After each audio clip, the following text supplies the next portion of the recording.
आता तू फक्त माझा आहेस राया। कृष्णा आता कायमची तुझ्या आयुष्यातून निघून गेली।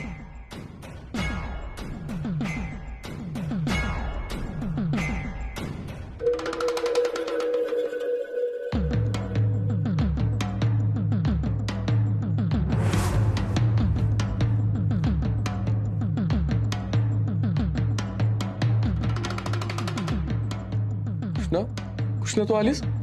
किती वाट बघितली मी तुझी। मला गरज आहे कृष्णा तुझी, मी नाही जगू शकत तुझ्याशिवाय। हा अजून कृष्णाला विसरला नाहीये? असं काय आहे त्या कृष्णात?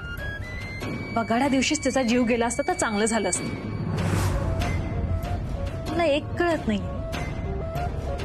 याला अजून त्या कृष्णाची आठवण येते, तर मग हा तिला लांब का ठेवतोय स्वतःपासून? मला माहितीये मी लय चुकीचं वागलोय तुझ्याशी। मी तुला माझ्यापासून लांब केलं, मला माफ कर कृष्णा। पण परत कधीच माझ्यापासून लांब जाऊ नकोस। आता ती तुझ्यापासून लांबच राहणार राया। मी तिला तुझ्याजवळ नाही येऊ देणार।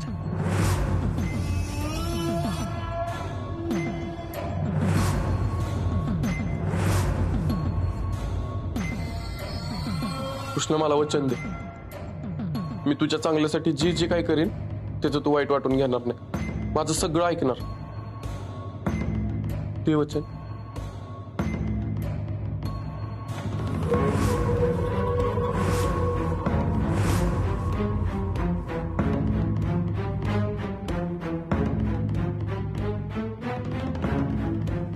तू काय करतेस इथं माझ्या खोलीत? अरे मी तुला उठवायला आले होते। चहा नाश्ता तयार आहे ना, म्हणून बोलवायला आले होते। तुला दरवाजा वाजून आत येता येत नाही का? तुला हजारदा सांगितलंय माझ्या खोलीत यायचं नाही, मग कशाला आलीस इथं? सांगितलं ना, नाश्ता तयार होता म्हणून। काय बी नकोय मला। मला भूक लागली की माझं बी खाली येईन आणि खाईन। परत जर माझ्या खोलीत आलीस ना तर बघत, आणि माझ्या जवळ तर अजिबात यायचं नाही। अरे राया पण मी काय म्हणते, अंतरा बाहेर जा, मला तुझं काय बी ऐकायचं नाही। जाते, मी काय तुझ्या खोलीत राहायला नाही आले।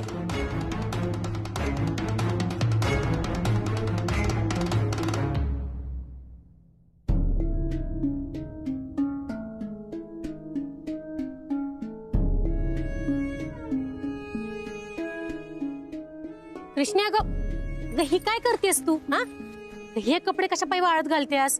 धुतलेले नाहीयेत हे। अगं मला वाटलं तू बादलीत टाकलेत म्हणजे धुतलेले असतील। अगं बाई त्यासनी गुलाल लागला होता का नाही, म्हणून जरा जास्त वेळ भिजत घातले होते। आणि तू ठेव बघू, ठेव, जाऊन आराम कर जा। मला मदत करायची काय बी गरज नाही, मी बघते काय करायचं ते। वहिनी तुम्ही या।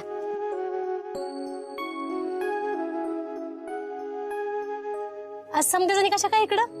अगं एखाद्याचा प्रसाद द्यायला आलो होतो। हे घे, हे घे कृष्णा। कशी आहेस कृष्णा? बरी आहे। मामे राधीला चारा टाकून आले। आलीस? तुम्ही या की समजा आतमध्ये बसा, मी चहा बनवते। आव नको, लय कामं पडलेत घरी। ते महाराज आणि त्या महाराजांच्या साथीदारांचं जेवण पण बनवायचंय। महाराज अगं आज कीर्तन ठेवलंय ना गावात, लय मोठे कीर्तनकार येणार आहेत। तू आणि कृष्णा बी ये बघ। तिथं तिच्या नवऱ्यावर रायावर येणार आहे ना? रायासोबत यायला रायाने कृष्णाला नांदवली तर पाहिजे ना। राया आणि कृष्ण आता सोबत नाही राहत। एवढी सुंदर आहे, एवढी शिकली, पण रायाला तिची काय किंमत नाही। अडाणी माणसाला काय करणार आहे शिकलेल्या माणसाची किंमत? असे या मोठ्या लोकांचं असंच असतं, लोकांना दाखवायचं वेगळं आणि वागायचं वेगळं। आणि असं पण कृष्णाला किती दिवस एकटीला ठेवणार आहेस? मी तर म्हणते तिच्यासारखा एखादा शिकलेला मुलगा बघ आणि तिचं दुसरं लग्न लावून दे, म्हणजे तू बी सुखी आणि ती पण सुखी। मला एक सांगा मावशी, आपल्या पायाला जर जखम झाली तर आपण आपला पाय लगेच कापून टाकतो का नवा पाय बसवतो? का ती जखम बरी करायचा प्रयत्न करतो? जखम बरी करायचा प्रयत्न करतो ना। हा मग नात्याचं पण तसंच आहे मावशी। जखम झाली म्हणून लगेच नवऱ्याला बदलायचं नसतो। आणि मला सांगा, आमचं सुख कशात आहे हे तुम्हाला परस्पर कसं कळलं? अगं पण राया तुझ्याशी जे वागलाय ते चुकीचंच वागलाय ना। तुम्ही रायाला ओळखत नाही म्हणून तसं बोलताय, आणि तुम्ही ज्याला अडाणी म्हणताय ना, तो राया दरवर्षी कितीतरी मुलांच्या शिक्षणाचा खर्च करतो। त्यांना स्वतःच्या पायावर उभं राहायला मदत करतो. अहो एवढंच नाही, त्यानं एकाचं 5 कारखाना करून दाखवलेत स्वतःच्या हिमतीवर. त्यामुळे इथनं पुढं नुसतं शिक्षणावर एखाद्याची लायकी ठरवू नका. कृष्णे अगं 1 मिनिट मामे, मला बोलू दे. हे बघा, तुम्ही माझी काळजी करत असाल तर तुमचे लई आभार. बाकी तुम्ही आमची काळजी करायची काय बी गरज नाही. आम्ही दोघं ठरवून घेऊ आम्हाला काय करायचं आहे ते. अगं पण तुझ्या भल्यासाठीच बोलतोय ना आम्ही. पहिलं लग्न मोडून दुसरं लग्न करा, यात काय भलं आलंय माझं मावशी? अहो मावशी, तुम्ही तुमच्या मुलीला माझ्या जागेवर ठेवा आणि मग विचार करा ना. तुम्हाला खरंच असं वाटतं का तिचा घटस्फोट व्हावा, तिनं दुसरं लग्न करावं? मग इथनं पुढे एखाद्याला सल्ला देताना तो सल्ला त्याचं आयुष्य बिघडवणार आहे का सुधरवणार आहे याचा फक्त विचार करा, बाकी काही नाही.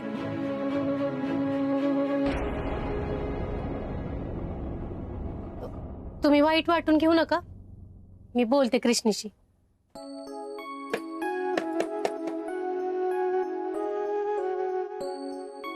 फुयाजी, अगं अख्खं घर शोधलं तुला आणि तू इथं बसलीस वय. हे रेडिओ चालनाच झालाय. अरे गाणं पण लागत नाही. तुझं काय काम होतं? ते राहू दे बाजूला. अगं तुझी तब्येत कशी आहे ते विचारायला आलो होतो. माझ्या तब्येतीला काय धाड भरलीये? आता तू ठणठणीतच असणार. राया दादानं बगाडाचं व्रत जे पूर्ण केलं ना. मग कृष्णाला कुठं घरी आणलंय? अगं नको टेन्शन घेऊ फुयाजी तू. राया दादा समद व्यवस्थित करत्याल. फुयाजी चल तू तयार हो. अगं आज गावात एकादशीचं कीर्तन आहे, तिकडे तुला घेऊन जातो. मला तुझी संग नाही यायचंय. मी राहायलाच सांगते की तुम्हाला कीर्तनाला नेऊन सोड. एवढ्या गोष्टीसाठी राया दादाला कशाला त्रास द्यायचा? मी त्याच्यासाठी एवढं केलं, त्यांनी माझ्यासाठी एवढं केलं, काय बिघडतंय होय र? अगं पण माझ्यासोबत त्याला काय प्रॉब्लेम आहे तुला? अरे येड्या, माझ्या डोक्यात काहीतरी शिस्त आहे, कळलं का?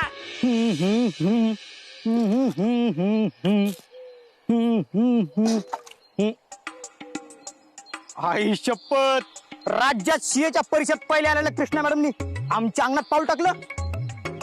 काही विशेष?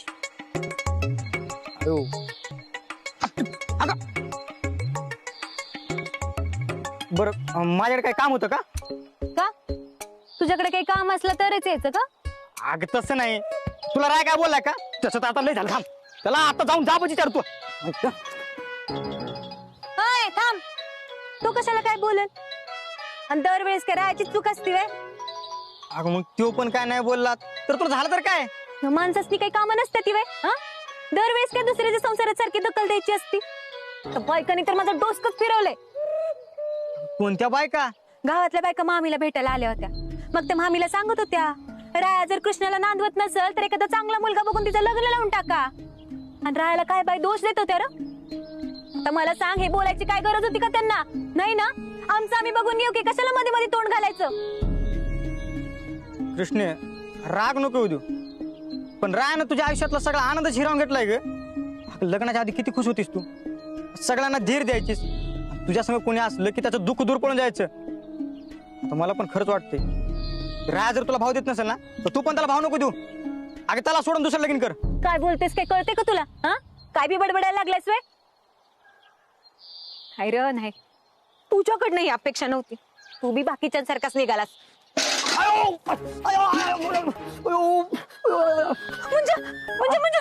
म्हणजे सॉरी सॉरी सॉरी सॉरी. अयो लय लागलं. Sorry sorry sorry. राहू दे, काय गरज नाही आता. मी बी बाकीच्या सारखं निघालो ना. Sorry sorry sorry. कान पकडून सॉरी रे. मी रागाच्या भरात बोलून गेले. पण तू पण असं बोलायला नको होतस ना. मला माहित आहे मी रायावर जीवापाड प्रेम करते ती. आणि मला माहित आहे राया माझ्याशी चुकीचं वागतोय. पण तू ही सगळं माझ्या काळजीपोटी माझ्या आयुष्यासाठी करतोय. राया सोडून दुसऱ्या कुणाचाच विचार नाही करू शकत र. सॉरी कृष्ण. अगं मला तुझी अशी झालेली अवस्था नाही बघत ग, म्हणून बोललोय. तुला लई लागले का रे? इकडे बघू, मला दाखव बरं. अगं नाही, तू माझ्या रागून निघून चली होती ना. वाईट जरा ओव्हर ऍक्टिंग केली. हे बघ पाय बरा आहे माझा. हे बघ. काय लावलेस? हा, अजून दुखल की? खोटं बोलू नकोस.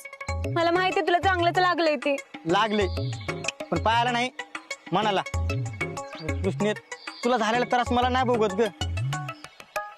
आणि तू अशी उदास नको राहत जाऊ बरं. आणि माझ्यावर भडकू पण नको. 1 मिनिट थांब. संपूर्ण कर पाणी.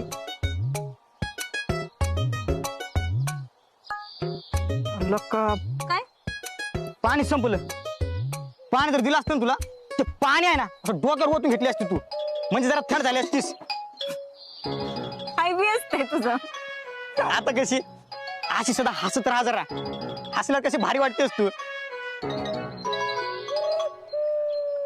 कसं सांगू तुला म्हणजे ती कृष्णा रायात हरवलीये. रायाच आता तिचं आयुष्य आहे. आम्ही परत एकत्र आलो की ती कृष्णा माझी मला पण परत सापडत.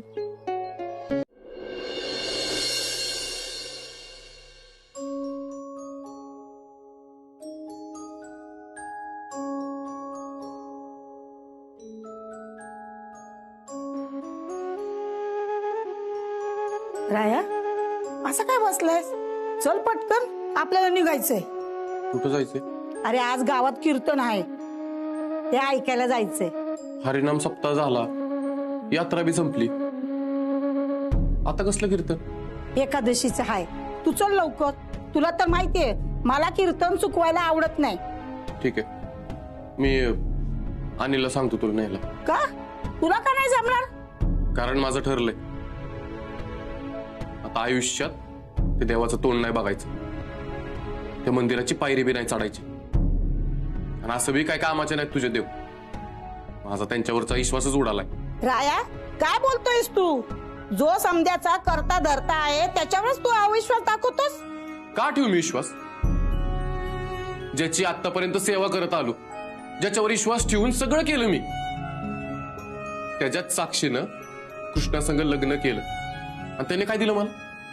जिच्यावर मी जीवापाड प्रेम करतो त्या कृष्णापासून लांब जायला लावलं मला. काय फळ मिळालंय मला? माझ्या व्रताचं, माझ्या विश्वासाचं, माझ्या श्रद्धेचं तूच सांग. मिळालंय राया, समध्याचं फळ मिळालंय. तो तुझ्या पदरात तुझ्या श्रद्धेचं दान नक्की टाकल, नाहीतर असं काहीतरी करल की तुझ्यावरची समधी संकट दूर होती. समद व्यवस्थित होईल बघ. सोड देवावरचा राग आणि चल माझ्या बरोबर. मी नाही येणार पूजाजी. ठीक आहे, तुला नाही हट्ट सोडायचा ना तुझा? मी पण हट्टी हाय. जर तू माझ्याबरोबर आला नाहीस तर मी गोळ्या औषध घेणार नाही. तुला जर माझी तब्येत बिघडलेली चालणार असेल तर सांग, मी जाती. पुये थांब, मी येतो.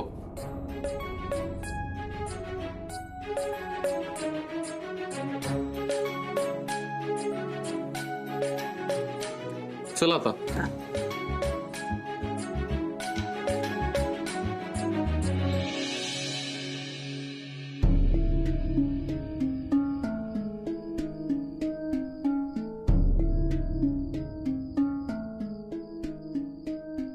कृष्णे, अंधारात काय बसलीस?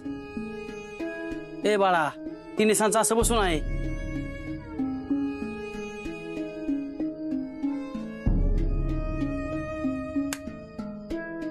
अशे कृष्णाने काय हाल करून घेतलं ते?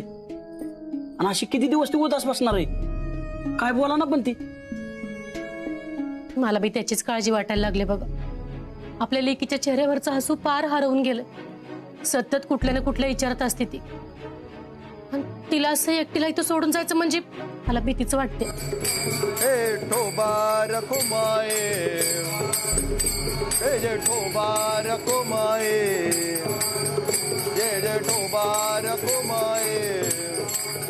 अशी आपल्या संग आपण कृष्णाला पण घेऊन जाऊ, तेवढंच तिला बरं वाटेल. आणि तिचं दुसरीकडे कशात तरी मन रमावलं ना, सगळ्यातनं बाहेर पडायला मदत पण होईल. बरोबर आहे तुमचं.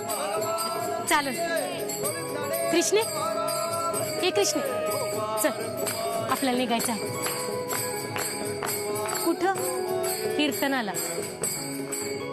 नाही नाही, तुम्ही जाऊन या. माझी आता बाहेर यायची इच्छा नाही. अरे चला आमच्यावर, तेवढंच तुला बरं वाटेल.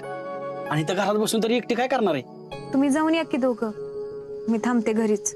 कृष्णा ग, तुला सहित घरात एकटीला सोडून आमचं लक्ष लागलं का ग तिकडं कीर्तनात? हा, तू इथं उदास बसल्यास आणि आमचं मन कसं ग लागल तिकडं?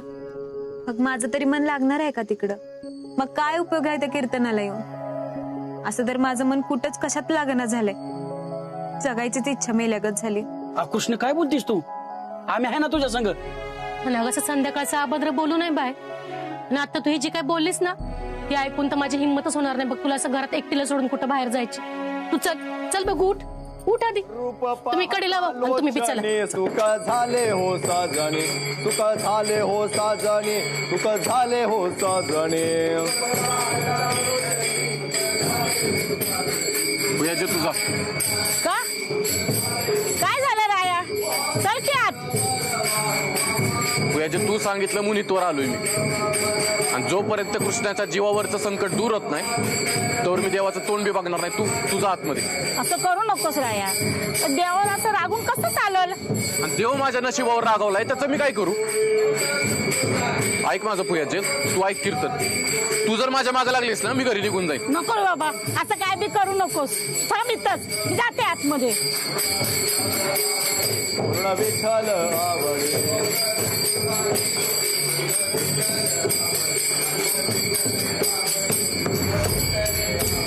ओ हा विठ्ठल बरवा, ओ हा विठ्ठल बरवा, ओ हा विठ्ठल बरवा, ओ हा माधव बरवा, ओ हा माधव बरवा, ओ हा माधव बरवा.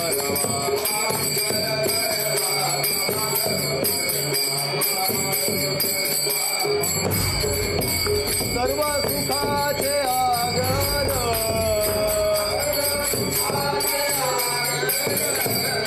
सर्व सुखाचे आगर.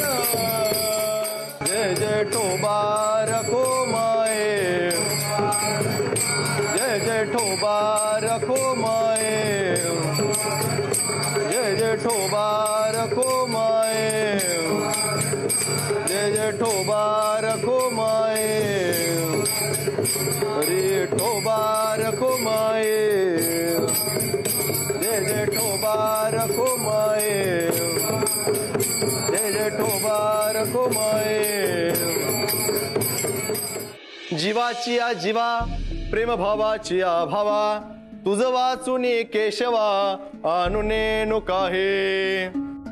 प्रस्तुत कीर्तन रूपी सेवेकरता घेतलेला अभंग जगाची माऊली आळंदी निवासी कैवल्य साम्राज्य चक्रवर्ती ज्ञानेश्वर महाराजांचा घेतलेला आहे. या 4 चरणाच्या अभंगात माऊली सांगतायत तरी काय, आपण देवावरती किती प्रेम करावं, किती प्रेम करावं. आपण झाडावरती प्रेम करावं, वृक्षावरती प्रेम करावं, नवे नवे नदीवरती, नाल्यावरती, पर्वतावरती, पावसावरती प्रेम करावं. माणसानं माणसावरती प्रेम करावं. कसं प्रेम करावं? तर जसं राधाने कृष्णावरती प्रेम केलं ना तसं प्रेम करावं. भगवंतावरती राधेचं प्रेम किती मोठं होतं. आपले प्रेम पाहिलं तर दिवाळीला मला दागिने घेतले नाहीत म्हणून बायको रुसेल, नाही का? हा, सकाळी मला चहा दिला नाही म्हणून नवरा रुसेल. हे काय प्रेम झालं का? याला काय प्रेम म्हणतात का? नाही ना. राधेने कृष्णावरती जे प्रेम केलं ते प्रेम आजही आपल्याला करता येईल. कसं करता येईल? विधिलिखित असताना ही 2 शरीर वेगळे होते, जीव वेगळे होते, पण मात्र राधेचा जीव कृष्णाप्रती एकरूप झालेला होता. जेव्हा राधीच वारली, राधाच गेली, तेव्हा भगवंतावरती प्रेम करणारं, निस्सीम प्रेम करणारं कोणी नाही राहिलं. तेव्हापासून भगवंतांनी बासरी वाजवली नाही. एवढं प्रेम राधेवरती होतं, कारण राधेसाठी देव बासरी वाजवायचा. बोला पुंडलिक वरधारी विठ्ठल श्री ज्ञानदेव तुकाराम, पंढरीनाथ भगवान की, मौली ज्ञानेश्वर महाराज की.